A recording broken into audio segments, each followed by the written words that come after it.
ọmịiko, obi umeala na ịhụnanya. Ọ ihe eji mara Igbo. Ome nwanne, onye Igbo na-azụ ome nwanne. Ama m maka language ndị ọzọ, ama m maka asụsụ ndị ọzọ, ma ha enwere ihe a na-akpọ ome nwanne, ome nwanne, ome nwanne. Ndị Igbo na-eme nwanne. So ihe m jiri akọwa ihe awụ na ijikọta Igbo ọnụ wụ ihe anyị ga-eji obi nwanne ọwụ nkọwa.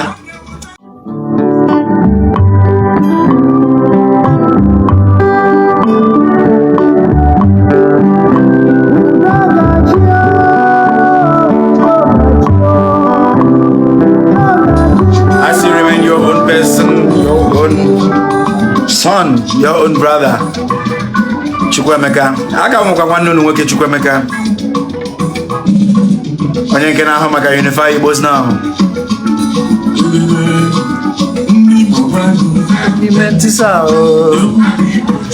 Ana m anabata unu taa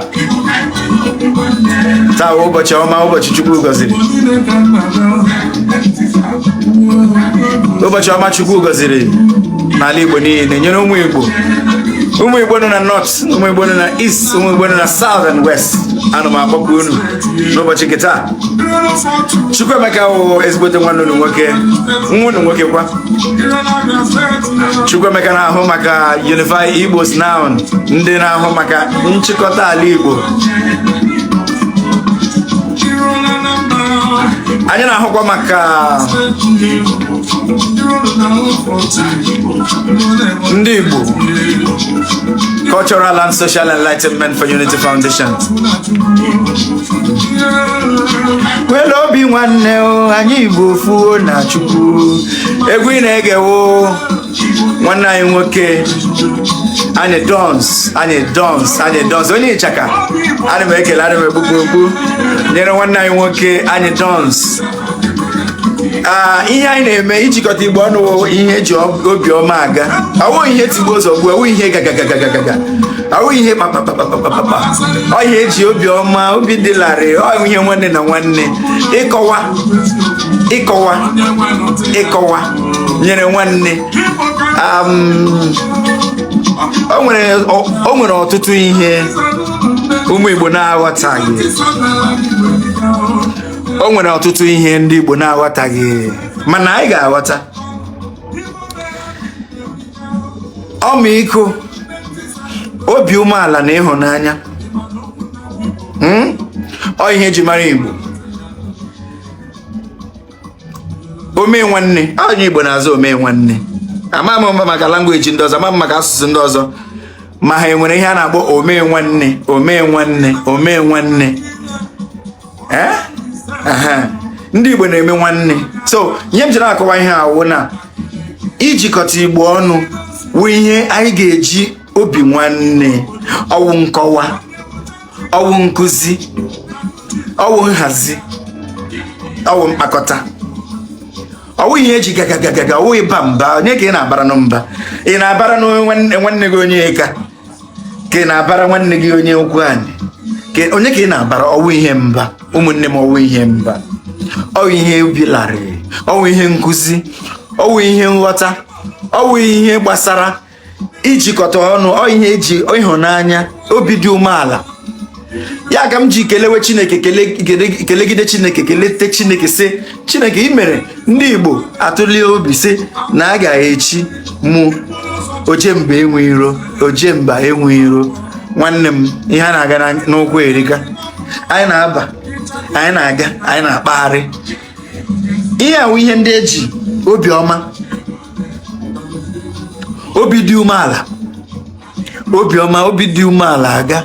Maka na onye na-asụ bịa, onye na-asụ commerce bịa, onye na-akpọ God, Chukwu, Chineke, Chi okike, bịazi na-agwa gị na na ọgwụkwa nwanne gị na ọ na-agbawa obi. Because m ga na my comment sections, ana m ahụ ebe ụmụnne m na-asị, but this person go wipe am Araimo code, this person ị ga-eme ya nke ị ga-eme nke ọzọ. Nwanne m, ana m asụ ụdịrị akụkọ a because ọ ihe eji nwayọọ eme, ọ ihe eji obi umeala eme, ọ ihe eji obi nwanne eme. mụa na-agwa gị nka mụa na-agwa gị nka onye eji obi ọma eme ọwụ eji obi umeala aga nkọwa. Agara m echie the other time, agara m echie echi gara aga, onye echie m miziri gwa m na aha ya wụ aha Igbo kwa na ọwụ onye ebe a aha Igbo kwa obodo ha obodo ndị ọcha Igbo ka eji hiwecha so ya sị mba na mpa ya agwa ya na ọwụ onye Igbo. Kedu ihe ị ga-eme n'ụdịrị ihe a? Na mpa ya, a sị na mpa ya agwa ya na onye Igbo. Cheta datị na ihe mpa gị gwara gị chiri ike, yes, mana mpa gị na-agwa gị na-ewu onye Igbo. Ọ gwakwara na gị na iwe onye ebe, ya sị na mpa ya gwara na ọwụ onye echi ọgwanụ ndị gịnị echi. Mbọtị ihe m na-agwa ụmụnne m ahụ na ha ghọta datị na Igbo nọ na mpaghara na-aza aha nke ha, na-asụ olu Igbo okwu Igbo n'olu nke ha. Igbo na-asụ n'olu mana anya kwa ụkwara ya wuru ofu. Na mụ wụ onye Mbieri na-asụ Mbieri, na gị wụ onye Owere na-asụ Owere, na gị wụ onye Mbaise na-asụ Mbaise, na gị wụ onye Ngwa na-asụ Ngwa, na gị onye Ndọkị ga na-asụ Ndọkị, na gị onye Ịka ga na-asụ Ịka, na gị onye Ụkwanị ga na-asụ Ụkwanị. Anyị dị otu a, onye Ọka na-asụ Ọka, onye Ọnịsha na-asụ Ọnịsha. That is why onye zọ gị sị onye asụọla ka onye Mbaise, ma onye asụọla ka onye Nnewi. Boy dị anyị isi Nnewi onye nda ebe ahụ ka isi onye Nsụka asụọ, ịma na ọ bụ onye Nsụka. Otu a ka onye Izi chikwe sụọ, anyị amara na ọ bụ onye Izi. Ị na-aghọta? So ya wụrụ okwu anyị jikwe n'aka, ya wụrụ okwu anyị ji n'aka, ya wụrụ okwu anyị ji n'aka sị Igbo ga-akpọkọta ọnụ jiri nghọta, mmụta na gịnị na ịhụnanya aga no nkọwa na anyị ga-eji. That is the reason for the Ndi Igbo Cultural and Social Enlightenment for Unity Foundation, because Nnamen TV, anyị ji platform Nnamen TV aga jiri ya na-ahazi ihe gbasara unify Igbo na na-akpọkọsị ụmụ Igbo ọnụ si na lekwa ebe anyị nọ, lekwa ebe anyị ji ekwu, lekwa ebe anyị nọ, lekwa ebe anyị ji ekwu. Ị na-aghọta? So ihe dị ụta now anyị esi ebe ahụ na-achị na unify Igbo na jiri nwetakwe nkwado ịgawa with Ndi Igbo Cultural and Social Enlightenment for Unity Foundation. Ụmụnne, we are working. Ụmụnne m ndị niile ndị na-eme itiele ndị our fellow proponents ha nụcha, ma ndị Ụkwanị ma ndị Ịka ma ndị ihe niile ikwere, ha niile nọkwa na-arụ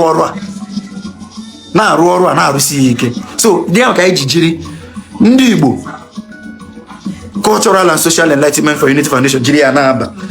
Ya ka anyị ga-eji, when you hear enlightenment, when you hear empowerment, when you hear charity, anyị ga-eji ihe ndị a jiri na-aba n'ime obodo, jiri ya na-adọbata ụmụnne anyị, na-akọwara ha na a ga-eji enlightenment. You have to enlighten, you have to educate, you have to educate about languages, we have to educate about what language is and what dialect is, what origin is and what an ethnic group is and what tribe means. Anyị ga-akọwa ogbe, kọwa ikwu, kọwa ibe, kọwa obodo, kọwa ihe niile, jiri asụsụ Igbo ka onye ọbụla ghọta. Ụmụnne m Ndị Igbo ndị ọma, ana m ekele unu, ana m akwanyere unu nnukwute ugwu. Lekwe na okpu m abụọla n'isi m. Ana m ekele unu n'ihi na nkwado nke unu na-enye m na ọ na-agbaka m, ọ na-eme m ya dị m ka ọmụ agụmadọ dị igwe a. Ụmụnne m, ihe m na-agwa unu ọwụ gịnị? Si na ozi nke unu dịpụrụ m, ozi nke unu na-akwado m na-aga, na ana m aga ya, agbanwebeghị m, agakwana m agbanwe, n'ihi na ọ natara chi akara chi okuchi kpọrọ. Ụmụnne m, na-akwado na anyị, unu adakwala mba, unu ehigwela ụra, n'ihi na ndị iro tisara Igbo anaghị ụra. Ndị iro tisara Igbo na-afanye ego, na-etinye ego, eji ego a sustain the division of Ndị Igbo. If you don't know, eji ego finance the division of Ndi Igbo, the subjugation of Ndi Igbo, eji ego finance ya. This I am telling you. Real facts. Investigate. Research. Yes, and we must counter. We must counter. Stop relaxing. That's an only grace no one get like no, this is the starting up of our wars. We must rise up to Abasara. We must bakota. I got bakota kwa. Abasara. Ejire ego basa. Anya ga ichowo ta ga-eshi. Ma ga-eji ego ma ga-eji ihe niile. Yes, there is reason. That is why we are not holding the power that we are deserving. We are not by any chance living our destiny.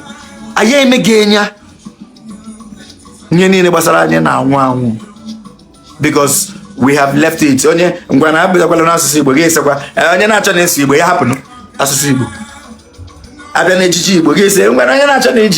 No, all those things are mad. You are being manipulated. You are I don't want to say a bad word, but it is not about what Ali Igbo will do for you. It is about what you will do for Ali Igbo. The time is now. We must continue. We must help Ali Igbo. Ali Igbo awurugo ihe ọ ga-awuru anya. Ali Igbo adịrịgo mma. Ali Igbo awurugo obodo Chukwu goziri. Ọ dị anyị n'aka. Ọ dị mụ na gị n'aka aka ijiri hazie ijiri napụta ya n'olulu ọnwụ. Ụmụnne m, aga m agbado ebe a, aga m akwụsị. Mana anyị na-agwa unu taa na anyị na-emepe ngalaba, anyị na-emepesi ngalaba Unify Igbos now na obodo niile nọ nke nọ na Nigeria, ya na nke nọ na Africa na nke nọ na mba ụwa niile. Ụmụnne m, dere m na message ka ị sonyere anyị soro the Unify Igbos now, ka anyị nabata gị, ka anyị niile soro rụọ ọrụ a, ka anyị were ọbụrụ okorobịa anyị jiri rụọ ọrụ Igbo ọrụ.